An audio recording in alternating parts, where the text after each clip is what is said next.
Hello colleagues, I thought I'd make a quick video for you to show you what is actually involved in the e-submission to the ePortfolio in Brightspace. Just to add to the conversation that's happening at the moment, so you get an idea of what the students would have to do. I think that would be informative to the discussion that's going on. So when students open up their Brightspace, they will have 3, 4 or 5 modules that they are enrolled on, depending on what year they're in. And here's our ePortfolio, and obviously our ePortfolio sits above all of the modules as such. So I'm going to click and get into that ePortfolio here. Now, so what we have here, the ePortfolio is divided into 3 separate sections.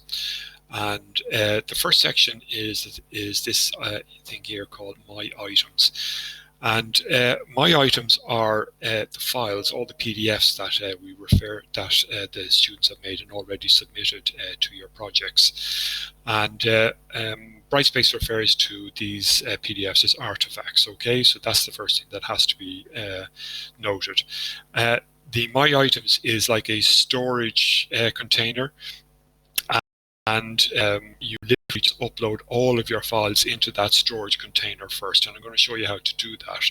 So by clicking on Add Files there, I can now open up a Windows Explorer, and I'm going to take 3 PDF files like so, drag them across, and I'm going to drop them in here, and it's going to ask me to add these to the ePortfolio.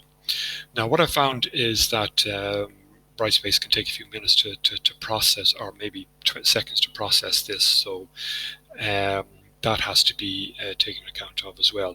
Now while that is processing, what I'm going to do is I'm going to show you what happens with the collections here. So I'm going to click on New Collection,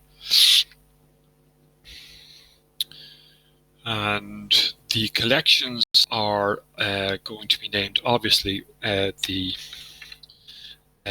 the module name. So there's Tech 1203 BIM, and it'll be 2019 20. And I can put in some tags here for BIM, and I will save and close that. So the student would need to create a collection. All right, back to my ePortfolio here for each of the modules that they are involved in. Now there is an advantage to doing this, because the My Items, if I go in here now, has all of the files here, okay?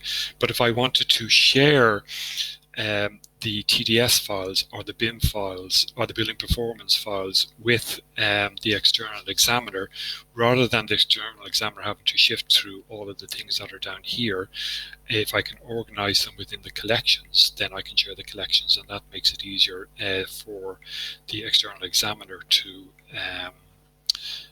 do his or her work. Now watch, so what I'm going to do is I'm going to add in a couple of items into this BIM collection here, and again here you can see your artifacts, collections and presentations. There's the 3 things that we have to remember. So add to a collection, and I've only got one collection there at the moment, so I'll add that in to such, and there is one collection in that, one item artifact in that collection there. Notice that the symbol that it has here.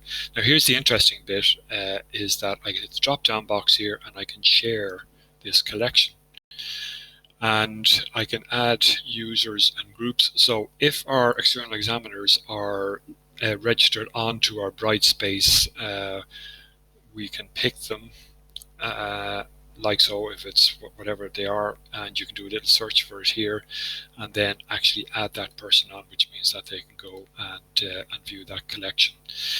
So you can imagine that within the artifacts here, there would be quite a number of files, and